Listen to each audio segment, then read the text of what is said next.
Today's show is going to be terrible. Get excited for our awful show today. I'm drinking coffee.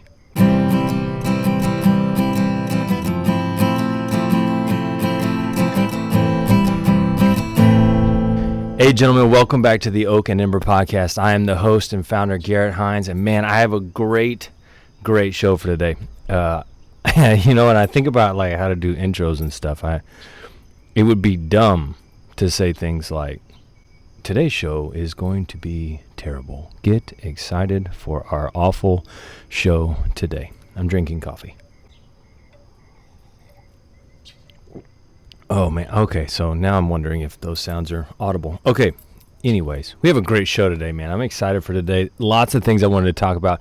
So we're going to jump right into the quick comment. In prepping for today's episode, there's just so many things I wanted to talk about. Our president is rapidly losing his cognitive abilities. And there's so many things we could say about that. And other people are saying them, and they're pretty much saying all the other things that I would say. So I'm not going to comment on that for today. Then there was the whole U.S. women's soccer team. And this one hurts my heart because I love soccer. Soccer is the best sport that I never played. It's just true. I love soccer. I'm small town Texas, so I played the usual baseball, football, all those things. I wish now I had played soccer. That's just me lamenting a little bit. The whole women's soccer thing, they kneel to the flag before their opening game, and then they get beaten soundly 3-0 by a team ranked way lower than they are. But that's so obvious because it should be clear, if you're a person of reason, that when you despise the country you're representing, of course you're not going to have the heart to represent them well and to fight when things get hard. So I'm not going to spend a bunch of time expounding on that. Pretty obvious.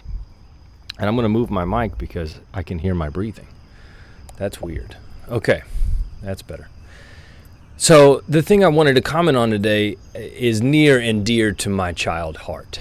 You see, I watched this weekend I didn't watch the whole thing. I confess, I couldn't stomach it. But Netflix put out a new He-Man Revelation cartoon. And you need to understand, yes, child of the 80s cartoon. And I watched them all, but He-Man was my jam. I would run around with the sword, in the back of the shirt. If you were listening to this on podcast, I used to put a sword in the back of my shirt and I'd pull it out and I'd say I'd have the power. And it was awesome. Man, it was awesome. I loved that cartoon. And there were some amazing facts about that cartoon I didn't know as a kid. For example, I didn't know that the producers of the show designed it in such a way so that no one died. And in the very first pilot episode, they do all the animation, they put everything together, they do a screening, and some of the producers spoke up and they said, hey, there's a guy, He-Man knocks him off a bridge, and he falls into the water. And they said, well, you have to recreate that episode because it looks like he dies. We can't have that. Nobody dies in He-Man. So they redo all the animation, they do all that stuff, and they fix it. So then the man pops back up from the water, and he doesn't die. He-Man in the 80s was awesome. Now, fast forward, there's a remake, and I want to say it was like early 2000s. There was some Snake Mountain stuff. Lots of Snake Men. It got weird, but it was still really cool. Like the heart of He-Man was still there. Heroic justice, doing good in the world. It was great. No, it wasn't the 80s, but it's never going to be the 80s. It's never going to be quite as cool. And then you get to this stuff that that Netflix puts out.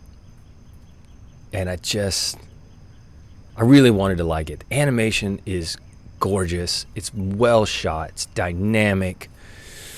You know, one of the problems with He-Man when you're an adult from the 80s is that you can tell, oh, look, it's the same running sequence with a different background. You know, it's like, oh, man. Wow, that's not quite as cool as I thought it was when I was 6. But still, you know, it was a great cartoon. So I wanted to like this show, and I was excited. They got Mark Hamill doing the voice of Skeletor, and I get it. Some of the reviews out there are talking about how it's basically just the Joker. And it's not, I mean, they're not wrong. I don't know why Mark Hamill chose to go that route. I'm not him. I would love to interview. That would be dope. I'm going to interview that guy. You know, but okay, so it sounds like the Joker. It's fine. It's still Mark Hamill. It's still a good bad guy. All the heroes are there. Man-at-Arms, Tila, all the villains are there. You know, it's just, I'm so excited, ready to love it. So then everything works about like you would think it would at that point in the episode until the very end, where He-Man sacrifices himself to save Eternia, takes out Skeletor. They're both gone. And in that process, spoiler alert. Whew, sorry.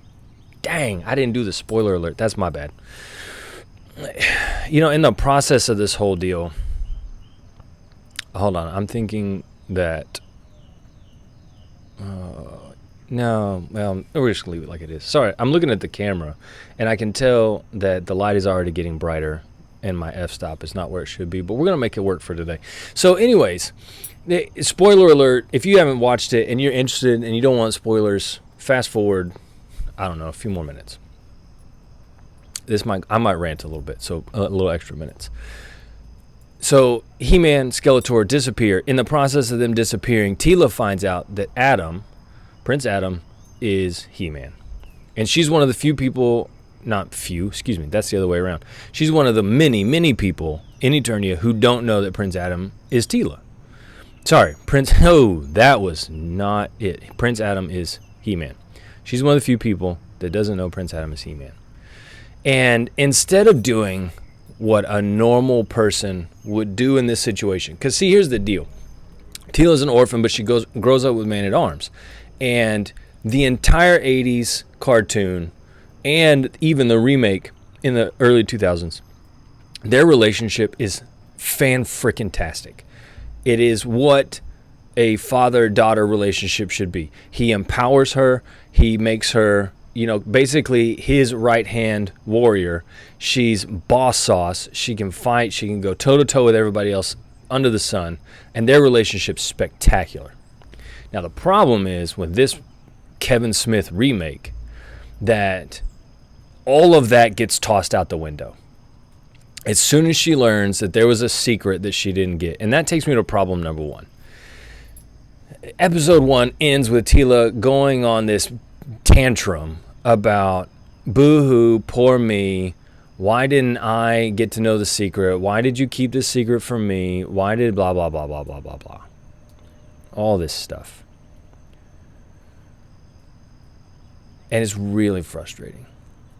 It's really frustrating because, one, she goes after her dad and basically just tears him to pieces. Which, now, on the one hand, I get that. Maybe they're trying to represent the reality that girls out there don't have awesome dads.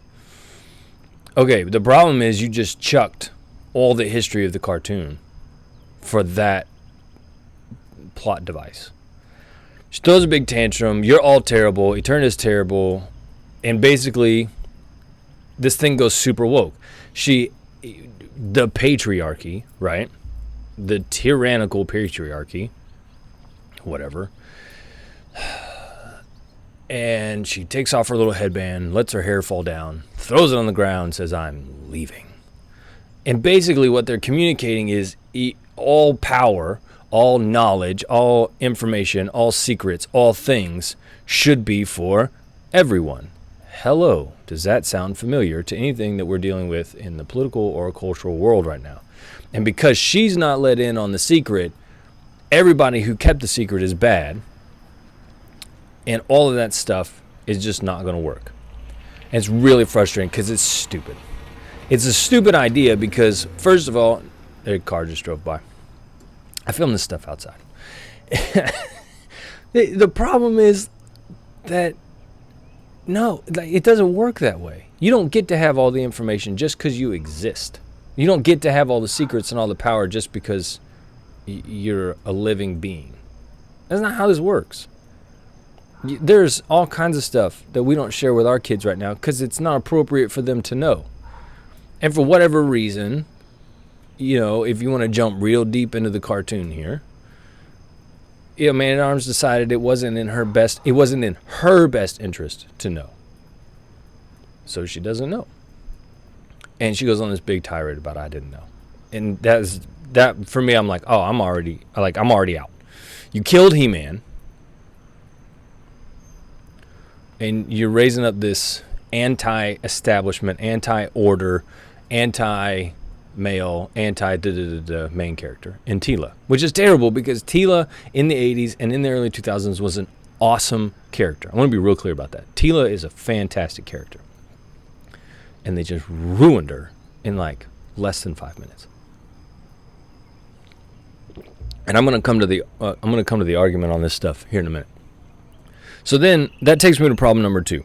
Teela goes on to become one of the lead warriors in a group of all-female mercenaries. She has amazingly beautiful, long, brunette hair. And I just mean like as a cartoon. She has this, if we were to see the same type of hair in a woman in the real world, we would say that's beautiful hair. And I'm a fan of long hair. Hello. And she cuts it all off, goes for like my biggest problem is, okay, that's fine. You want to make this like female empowerment type stuff, go for it. But you just followed all the stereotypes. You make her look like a college male athlete. You shave 2/3 of her hair off and you turn her into a dude. Like, empower her without making her male. And that's going to be my last point. I'm going to come back to that. But then she travels around with this group. Now, what's really interesting is that the group that she's running around with has one male in it, and it's a robot man.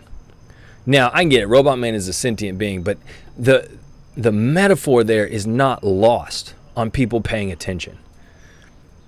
The left progressive wokeism doesn't want strong, independent, think for themselves, driven by reason, logical, intelligent, powerful men. They want automatons. They want robots. And they think that the answer to the world's problems is women that look and act like men and robot men who just follow orders and don't think for themselves, who aren't independent, who aren't forward-thinking, who aren't intelligent. That's what they want. That's problem number 2. It's very clearly anti-male, at least from my perspective. It looks super anti-male. And I couldn't even stomach the second episode, so I jumped to the end. And there's enough problems in the end that we could do a whole video. But where I want to land on is this idea that the big argument is that Kevin Smith lied. He said this is a show about He-Man when it's obviously not. You have, I don't even remember, like 7 episodes. Half of one of them, well, most of one of them has He-Man in it. And then He-Man never returns. And it's all about Teela. It's all about Teela. And, the argument from Kevin Smith is, well, those that don't like the show are just anti-feminine empowerment. And see, that's what happens with extremism. You have people on both sides. Okay, I want to be clear about that. People on both sides who, when they don't like the criticism, just call names. Like, give me some facts, give me some information, give me a good narrative, Kevin Smith, about why you decided to go this way. And maybe that would be great. But to just say, well, you don't like it, so you're anti-feminine empowerment is It's just a lame response, because first of all, I'm all about female empowerment because I have a little girl and I want that little girl to be, I think I just spit.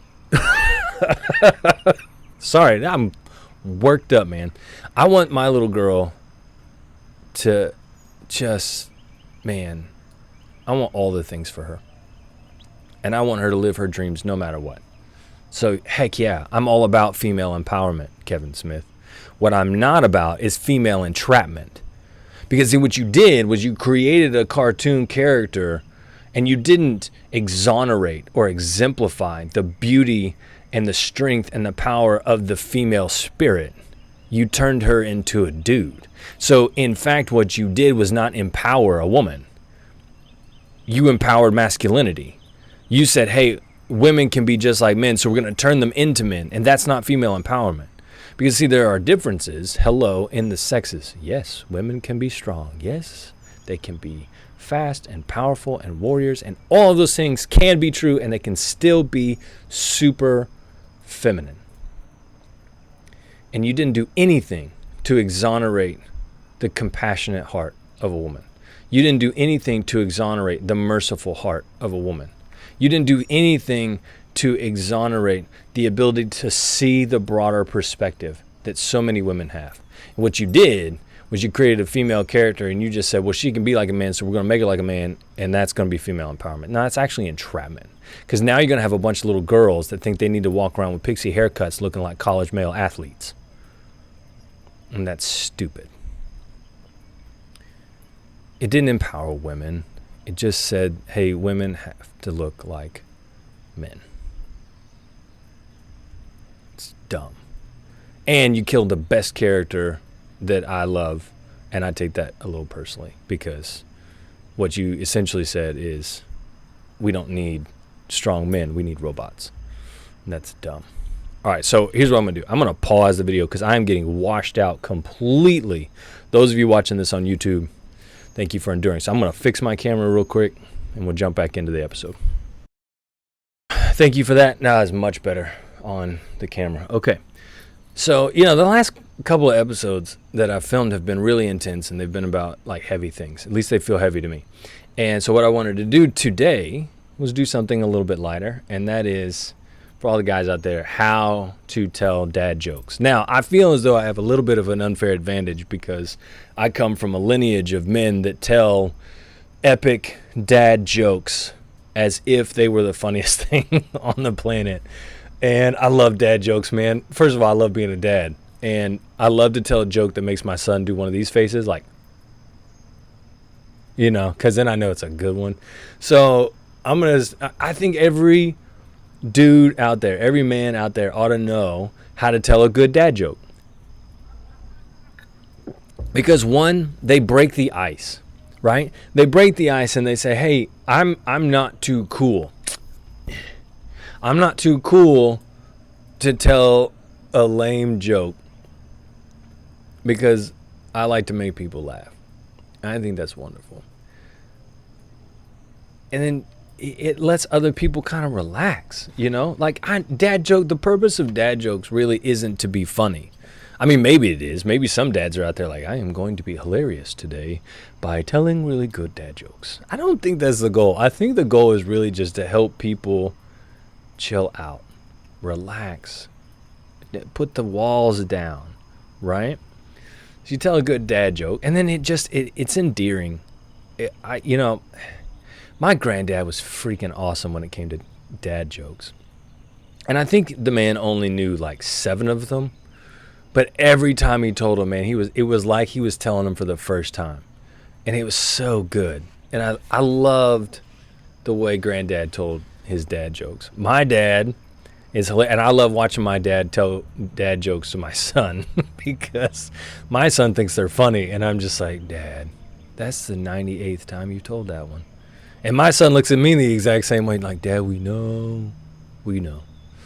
So here's how you tell good dad jokes. 3 simple steps on how to tell the best dad jokes. Number 1, you got to gather your materials, right? You got to get the jokes. And there's a couple of different ways you can go out there. I mean, there's a crap ton of dad jokes on the internet. And that would be great. You could do that. That's the route I go. I am not a good joke writer. Kevin Hart is never going to call me and say, hey, man, I need you to write some jokes. That'd be cool, though. It's never going to happen. So I had to look my stuff up. Now, if you're capable of writing your own good dad joke, great, more power to you. But you got to gather some jokes. And then you got to try them out on your wife. Step number 2. You got to try them out on your wife and got to memorize the ones that work. Now, the more repulsed she is, it's probably the better the dad joke. Okay, that might not be true. Actually, I wouldn't do that. But the ones that get you like the, oh, sorry. The ones that get you the like pity laugh, those might be good dad jokes. Those might make your kids laugh. And then you got to memorize them because nothing kills the momentum and the joy of a good dad joke like reading from a paper. And how did the knock knock and the oh no, I mispronounced it. Yeah, don't do that. Don't read your dad jokes. You got to memorize them. You got to know them. You got to know them by heart. That way, when the moment comes, you're not having to find your materials. And then you got to. This is the most important part of the whole shooting match. You have to say your dad jokes. You got to tell your dad jokes as if they were the funniest, most important, best joke ever. You should have all of the charisma and panache of, that's a really good word. I forgot what that means, but I know it's right in the context. Okay, you got to have all that stuff. And you got to deliver your dad joke like it's the funniest thing you've ever said. And then you got to watch them roll their eyes at you. And you can't be offended. You can't be offended when people don't like your dad jokes. Or when they make comments like, oh, it's such a dad joke. You just look at them and go, I know. Thank you. And you got to tell them like they're the best things ever. And the bonus tip is you got to have some go-tos. And you got to know what genre you like. For example, I love all dad jokes that are bathroom related. It's just how it is. One of my favorites, because we love dinosaurs in our house. I look at my kids and I'll say, do you know why you can't hear a pterodactyl go to the bathroom? Right? You got to put a lot of, if you're listening to this on iTunes or Spotify or whatever, you really got to go check out the video because I'm making some great faces right now. Okay, so why can you not hear a pterodactyl go to the bathroom? And my son will look at me like, why, Dad? Like, because the P is silent. See, that's a great dad joke right there, man. It's lame, and it's been told 1,000 times, and every time, man, my kids will laugh just a little bit. The best part is I've got a 7-year-old and I got a 3-year-old. The 7-year-old has heard this joke 478 times. The 3-year-old is brand new material, so she's laughing. Now, she doesn't understand language yet, so she doesn't know why she's laughing, but she's laughing, and that's fine. I'll take that. I will take ignorant laughter. That's one of my favorite. The other one that I really like is like pop culture dad jokes. For example, do you know why children can't play with Darth Vader? Because he's a choking hazard.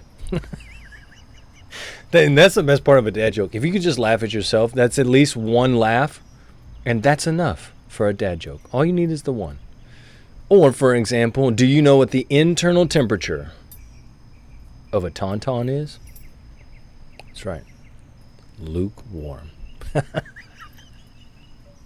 It's so great. See, I needed an episode like this. Something fun, relaxing, because I'm mad about He-Man, because I think it's stupid, and now I get to laugh at dad jokes. It's wonderful. So that's what you need. Now,